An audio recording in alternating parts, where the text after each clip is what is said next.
Hello again. I have returned.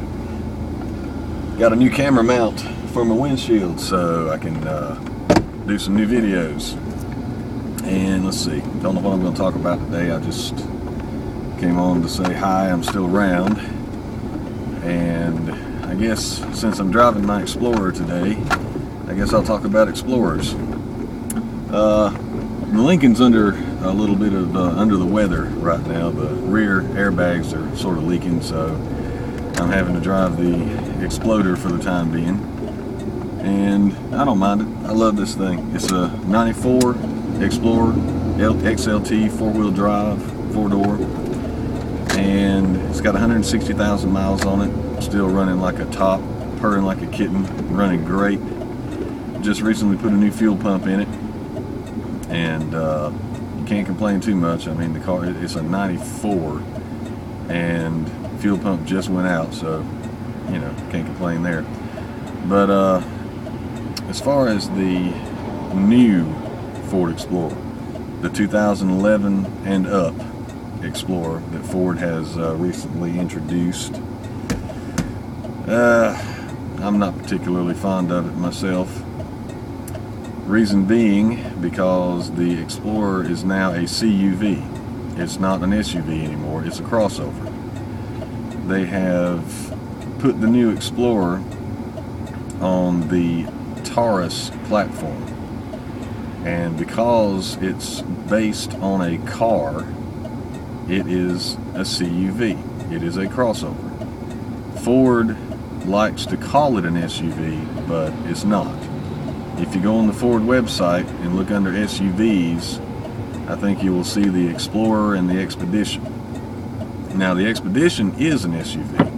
It has a full perimeter frame chassis, and it is rear-wheel drive with a real, actual, honest-to-goodness 4-wheel drive system with a low range. So it is really an SUV. But the Explorer, which I like to call the Flexplorer because basically it's just a rebodied Ford Flex, it sits on the same platform as the Flex, is not an SUV. It has a sideways mounted engine up front, primarily driving the front wheels. All-wheel drive is optional, but it's not a true 4-wheel drive system because there's no low range. And also, when you get the Explorer with the all-wheel drive option, it's still primarily front-wheel drive unless the front wheels lose traction and some power is sent to the rear wheels. I think I read an article in a Motor Trend or Car and Driver or something where they said in off-road situations, if the front wheels lose traction, the rear wheels will kick in eventually. So it's not a real 4-wheel drive by any stretch of the imagination, nor is it a real SUV by any stretch of the imagination. And if you look at it from a side view profile, it has unfortunate, obvious front-wheel drive proportions. Extremely long front overhang. The front fender, the trailing edge of the front fender almost touches the leading edge of the front door. The windshield, the base of the windshield is almost directly over the front wheels. It's just wrong wheel drive all the way around. It looks front wheel drive and it just looks silly. Now, I am very disappointed in Ford for slapping the Explorer name onto such a cheesy vehicle.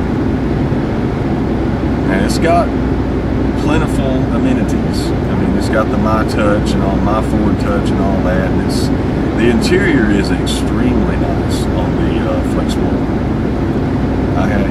I can say that. I can say the interior is nice, but the instrument panel sucks, in my opinion.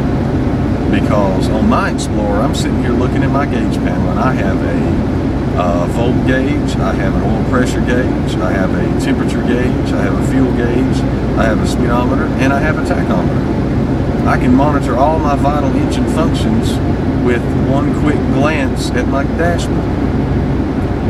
And that's wonderful. I love that. I love to be able to just glance at the dash and be able to see what my engine is doing.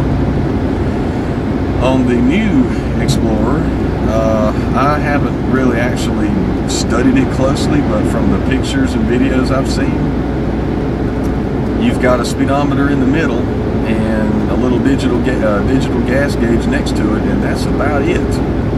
There's everything else you have to, as far as I can understand, you have to scroll through menus on a touch screen or using buttons on the steering wheel or something like that to find the different engine function readouts. And that is distracting, in my opinion, and really, I don't like it. I mean, I like a digital dashboard, and I really do. I love digital gauges. I had a 93 T-Bird one time that had a digital dash, and it was awesome. But that T-Bird had 6 digital instruments, the same gauges that my Explorer has, but they were all digital.